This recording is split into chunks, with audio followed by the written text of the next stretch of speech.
শুরুতেই বলে রাখা ভালো, লায়লা হরমুজির নাম শুনলেই চোখের সামনে ভেসে ওঠে শূন্য থেকে $100 মিলিয়ন কোম্পানি গড়ার এক অসাধারণ গল্প। এই পুরো আলোচনা জুড়ে আমরা ওনার ব্যক্তিগত উন্নয়ন আর বিজনেস লিডারশিপের চমৎকার কিছু ফ্রেমওয়ার্ক বিশ্লেষণ করব। আমাদের অনেকেরই একটা ভুল ধারণা আছে যে সাফল্য মানেই জন্মগত প্রতিভা বা শুধুই ভাগ্যের খেলা, কিন্তু লায়লার জীবনের পদ্ধতিগুলো গভীরভাবে দেখলে বোঝা যায় ব্যাপারটা মোটেও জাদুকরী কিছু নয়। সাফল্য মূলত একটা খুব গোছানো আর কাঠামোগত প্রক্রিয়া। তো চলুন এই অসাধারণ পদ্ধতিগুলোর একেবারে গভীরে প্রবেশ করা যাক। আচ্ছা, মূল আলোচনায় যাওয়ার আগে একটা সাধারণ প্রশ্ন নিয়ে ভাবা যাক। একটা ব্যবসা কেন ফেল করে? এর 1 নম্বর কারণটা আসলে কি? বেশিরভাগ মানুষই হয়তো সাথে সাথে বলবেন ফান্ডিংয়ের অভাব, বাজে মার্কেটিং কৌশল বা ক্যাশ ফ্লোয়ের সমস্যা। এগুলোই তো কোম্পানি বন্ধ হওয়ার মূল কারণ, তাই না? কিন্তু শুনলে অবাক হতে হয়, আসল সত্যটা সম্পূর্ণ ভিন্ন।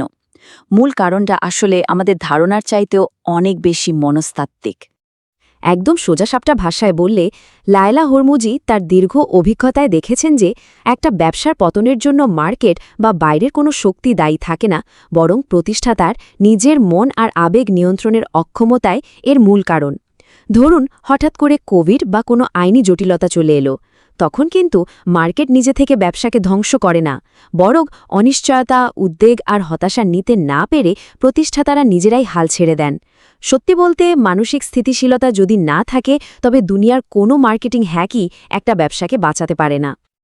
তো আজকের এই পুরো বিশ্লেষণটিকে আমরা মূলত 5টি ধাপে ভাগ করেছি।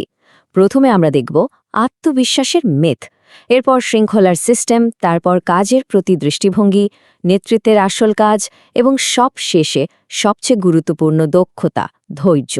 প্রথমেই আসা যাক আমাদের 1 নম্বর পয়েন্টে, কম্পিটেন্স এবং কনফিডেন্সের লুপ। চলন দেখি এর পেছনের মিথ আর বাস্তবতা আসলে কি। আমাদের সমাজে খুব প্রচলিত একটা মিথ আছে যে কোনো কাজ শুরু করার আগে ভেতরে নাকি একটা জাদুকরী কনফিডেন্স বা আত্মবিশ্বাস থাকতে হয়। আমরা প্রায়ই ভাবি আগে আমার ভেতর কনফিডেন্স আসুক, তারপর কাজটা শুরু করব। কিন্তু বাস্তব চিত্রটা একদমই উল্টো। লায়লা হরমুজি যখন 19 বছরের হতাশাগ্রস্ত এক তরুণী ছিলেন, তখন উনি আয়নার সামনে দাঁড়িয়ে নিজেকে আমি আত্মবিশ্বাসী, আমি সফল এরকম অনেক অ্যাফার্মেশন শোনাতেন, কিন্তু লাভ হয়নি কিছুই। কারণ আত্মবিশ্বাস আসলে কোনো ইনপুট নয়, এটা একটা আউটপুট। সত্যিকারের আত্মবিশ্বাস আসে কম্পিটেন্স বা দক্ষতা থেকে। উনি নিজে হোল ফুডসে গিয়ে সম্পূর্ণ অপরিচিত মানুষদের কাছে জিনিস বিক্রি করার চেষ্টা করতেন। বারবার রিজেক্টেড হওয়ার সেই ভয়াবহ অভিজ্ঞতার মধ্য দিয়ে উনি নিজের কাছেই প্রমাণ তৈরি করেছিলেন যে হ্যাঁ, উনি এই পরিস্থিতিগুলো সামলাতে পারেন। আর এই দক্ষতা এবং প্রমাণই কিন্তু শেষ পর্যন্ত সত্যিকারের আত্মবিশ্বাসের জন্ম দেয়। এবার আমাদের দ্বিতীয় ধাপ, ডিসিপ্লিন বা শৃঙ্খলা। আসলে একটা সিস্টেম, অভ্যাস নিয়ে আমাদের প্রচলিত ভাবনাগুলো একটু নতুন করে ভাবার সময় এসেছে। সমাজ সবসময় আমাদের শেখায় যে ডিসিপ্লিন হলো এমন একটা গুণ যা কিছু মানুষের জন্মগতভাবেই থাকে আর অন্যদের থাকে না। এটা পুরোপুরি একটা ভুল ধারণা। শৃঙ্খলা আসলে কোনো জাদুকরী ইচ্ছাশক্তি বা উইল পাওয়ার নয়, বরং এটা একটা গাণিতিক সিস্টেম। তো এখানে সবচেয়ে বড় হ্যাকটা হলো ইচ্ছাশক্তির উপর ভরসা না করে নিজের পরিবেশটাকে সেভাবে ডিজাইন করা। আমরা প্রায়ই খারাপ অভ্যাস ছাড়তে গিয়ে শুধু মনের জোরের ওপর নির্ভর করি, যা একটা সময় গিয়ে ফুরিয়ে যায়। আসল কৌশল হলো নিজের চারপাশে এমন একটা পরিবেশ তৈরি করা যেখানে খারাপ কাজটা করা অনেক কঠিন হয়ে যায় আর ভালো কাজটা করা হয়ে যায় খুব সহজ। চলুন দ্রুত কিছু দারুণ উদাহরণ দেখে নিই। কারো যদি ওজন কমানোর লক্ষ্য থাকে, তবে শুধু আমি আর জাঙ্ক ফুড খাবো না এই কথাটি মনে মনে বলাই কিন্তু যথেষ্ট নয়, বরং নিজের ঘর থেকে সমস্ত অস্বাস্থ্যকর খাবার একেবারে বের করে ফেলাই হলো পরিবেশ ডিজাইনের প্রথম ধাপ। হাতের কাছে খাবার না থাকলে এমনিতেই সেটা খাওয়ার ইচ্ছা অনেক কমে যায়। এর পরের ধাপটি হলো আরেকটু ফ্রিকশন বা বাধা তৈরি করা। ফোন থেকে ফুড ডেলিভারি অ্যাপগুলো ডিলিট করে ফেলুন। এখন যদি হুট করে জাঙ্ক ফুড খেতে ইচ্ছেও করে, সেটা হাতে পেতে হলে অনেক ঝামেলা পোহাতে হবে। এই ছোট্ট ফ্রিকশনটাই স্বয়ংক্রিয়ভাবেই সেই খারাপ অভ্যাসটিকে দমিয়ে দেয়। অ্যালকোহল বা খারাপ সঙ্গ ত্যাগ করার ক্ষেত্রেও শুধু ইচ্ছাশক্তি যথেষ্ট ছিল না, আর ঠিক এই কারণে লায়লা সে পার্টি হাউসটি একেবারে ছেড়ে দিয়েছিলেন যেখানে সারাক্ষণ পার্টি চলত। প্রলোভনের মূল উৎসটাই যদি সরিয়ে ফেলা যায়, তবে শৃঙ্খলার জন্য আর অতিরিক্ত কোনো মানসিক শক্তির প্রয়োজনই হয় না। Simple math. 3 নম্বর ধাপে আমরা দেখব কাজের প্রতি দৃষ্টিভঙ্গি। বর্তমান যুগে প্যাশনের চেয়ে কেন কাজের ভেতরে অর্থ খুঁজে পাওয়াটা বেশি জরুরি সেটা নিয়ে একটু কথা বলা যাক। আজকাল যা ভালোবাসো তাই করো, এই কথাটা খুব শোনা যায়, তাই না? কথাটা বেশ জনপ্রিয় হলেও এটা আসলে একটা অস্পষ্ট উপদেশ। এর চেয়ে বরং আমাদের বর্তমান কাজের প্রতি নিজস্ব দৃষ্টিভঙ্গি পরিবর্তন করাটা অনেক বেশি লজিক্যাল। এই মানসিক পরিবর্তনের প্রক্রিয়াটিকেই বলা হয় জব ক্রাফটিং। ইয়েল ইউনিভার্সিটির গবেষক অ্যামি রেজনিউস্কির একটা অসাধারণ গবেষণায় এই কনসেপ্টটি দারুণভাবে উঠে এসেছে। জব ক্রাফটিংয়ের মাধ্যমে যে কেউ তার একদম সাধারণ একটা কাজের ভেতরেও গভীর অর্থ খুঁজে পেতে পারেন, যা কাজের স্যাটিসফ্যাকশন বহু গুণ বাড়িয়ে দেয়। ওই গবেষণায় হাসপাতালের পরিচ্ছন্নতা কর্মীদের নিয়ে কাজ করা হয়েছিল। সেখানে দেখা যায় একদল কর্মী নিজেদের কাজকে শুধুই টয়লেট পরিষ্কার করা বা লো স্কিল্ড কাজ হিসেবে দেখতেন। স্বাভাবিকভাবেই তারা তাদের কাজ নিয়ে অসুখী ছিলেন। অন্যদিকে ঠিক একই কাজ করা আরেক দল কর্মী নিজেদেরকে হিলার বা সেবাদানকারী হিসেবে ভাবতেন। তাদের মনে হতো একটা পরিষ্কার হাসপাতাল রোগীদের দ্রুত সুস্থ হতে সাহায্য করে এবং রোগীদের শেষ দিনগুলোতে একটা সম্মানজনক পরিবেশ দেয়। একটু ভাবুন তো, একই কাজ কিন্তু ভেতরের গল্পের পরিবর্তনের কারণে পুরো কাজের অর্থই সম্পূর্ণ বদলে গেল।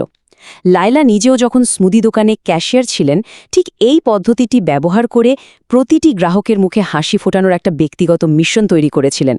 এবার 4 নম্বর ধাপ, লিডারশিপ বা নেতৃত্বের আসল কাজ। চলুন লিডারশিপের একটা সুনির্দিষ্ট ব্লুপ্রিন্ট দেখে নেওয়া যাক। অনেকেই হয়তো ভাবেন লিডারশিপ মানেই বড় বড় কথা বলা আর সারাদিন শুধু হুকুম দেওয়া। কিন্তু একজন সিইও বা সত্যিকারের লিডারের কাজ এর চেয়ে অনেক বেশি গোছানো। একজন সফল সিইওকে মূলত 3টি নির্দিষ্ট জায়গায় প্রতিদিন ফোকাস করতে হয়। 1. মানুষ বা পিপল, মানে সঠিক কর্মী আর পার্টনার নির্বাচন করা। 2. ভিশন, অর্থাৎ কোম্পানি ঠিক কোথায় যাচ্ছে তার দিক নির্দেশনা সেট করা। আর 3. ক্যাশ, মানে কোম্পানির সম্পদের একেবারে সঠিক ব্যবহার নিশ্চিত করা। মূলত এই 3টি পিলারের উপর ভিত্তি করেই একটা কোম্পানির আসল ভিত দাঁড়িয়ে থাকে। ভিশন বা লক্ষ্য নির্ধারণের ক্ষেত্রে ওই পুরনো সাধারণ মিশন স্টেটমেন্টের দিন শেষ। এর বদলে এখন ডিজায়ার্ড সুপিরিয়র স্টেট বা ডিএসএস ব্যবহার করা উচিত। এটা হলো আগামী 3 থেকে 5 বছরের জন্য কোম্পানির পরিমাণগত এবং গুণগত একটা খুব পরিষ্কার ছবি। সাধারণ মিশন স্টেটমেন্টগুলো যেখানে অনেক অস্পষ্ট থাকে, সেখানে ডিএসএস অনেক বেশি লক্ষ্যভিত্তিক এবং পুরোপুরি পরিমাপযোগ্য। লিডারশিপের ক্ষেত্রে খুব সাধারণ কিন্তু কঠিন একটা চ্যালেঞ্জ হলো ফিডব্যাক দেয়া। টিমের কাউকে যখন কোনো কঠিন ফিডব্যাক দিতে হয়, তখন সেটা কিভাবে দেয়া উচিত যাতে কেউ অপমানিত বোধ না করে, বরং উল্টো উৎসাহিত হয়। আমরা প্রায়ই দেখি সমালোচনা করতে গিয়ে অজান্তেই মানুষকে আমরা ডিফেন্সিভ করে ফেলি। এই সমস্যার সমাধান লুকিয়ে আছে খুব ছোট্ট একটা ফ্রেমে। ফর্মুলাটা অত্যন্ত চমৎকার এবং প্র্যাকটিক্যাল। ধরুন, ফিডব্যাক দেওয়ার আগে প্রথমেই সেই কর্মীর নিজের কেরিয়ার লক্ষ্যের কথা তাকে স্মরণ করিয়ে দিলেন। যেমন, আপনি তো ভবিষ্যতে সিইও হতে চান, তাই না? ব্যাস, অ্যাঙ্কার করা হয়ে গেল। এরপর অতীতের ভুল নিয়ে কাটাছেঁড়া করার বদলে সরাসরি ভবিষ্যতের দিকে ফোকাস করে বলুন, সেই লক্ষ্যে পৌঁছাতে হলে আগামীবার থেকে আপনার এই কাজটির বদলে ঠিক ওই কাজটা করা উচিত। এই পদ্ধতিটি যে কোনো বিমূর্ত উপদেশকে একদম সাথে সাথে একটা গঠনমূলক আর কার্যকরী টুলে পরিণত করে ফেলে। আমরা চলে এসেছি 5 নম্বর ও একেবারে শেষ ধাপে, ক্যারিয়ারের সবচেয়ে অবহেলিত কিন্তু সবচেয়ে বড় দক্ষতা, ধৈর্য। জ্যাকব নামের এক তরুণের গল্প দিয়ে ব্যাপারটা বোঝানো যাক। এই তরুণ মাত্র 23 বছর বয়সেই একটা বিশাল কোম্পানির ডিরেক্টর অফ সেলস হয়ে গিয়েছিলেন। কিন্তু তার এই দ্রুত সফলতার পেছনে কোনো শর্টকাট ছিল না। দ্রুত প্রমোশন পাওয়ার জন্য কখনোই কোনো তাড়াহুড়ো দেখা যায়নি তার মাঝে। এর বদলে সামনে যে কাজটাই আসত, অত্যন্ত ধৈর্যের সাথে সেই কাজে নিজেকে সেরা হিসেবে গড়ে তুলতেন তিনি। বর্তমানে তরুণ প্রফেশনালদের মধ্যে এই ধৈর্যই হল সবচেয়ে দুর্লভ একটা স্কিল। টেক্সাসের সেই ভয়াবহ তুষারপাতের সময়কার একটা ঘটনার কথা ভাবলে ব্যাপারটা আরও ক্লিয়ার হবে। বিদ্যুৎ সাশ্রয়ের জন্য যখন সবাইকে ঘরের হিটারের তাপমাত্রা 50 ডিগ্রিতে নামিয়ে আনতে বলা হয়েছিল, তখন লাইলা এবং অ্যালেক্স নিজেদের আরাম বিসর্জন দিয়ে অন্যান্য দুস্থ মানুষের কথা ভেবে ঠিক তাই করেছিলেন। অথচ তাদের অনেক প্রতিবেশী নিজেদের আরামকে বড় করে দেখে হিটার 90 ডিগ্রিতেই চালিয়ে রেখেছিলেন। সত্যিকারের লিডারশিপ আর সাফল্য নির্ভর করে আরামের চেয়ে নিজের কোর ভ্যালুজ বা মূল্যবোধকে প্রাধান্য দেওয়ার উপর। আর এটাই হলো একটা চূড়ান্ত নিয়ম, সবাইকে এবং সবকিছুকে আগের চেয়ে ভালো অবস্থায় রেখে যান।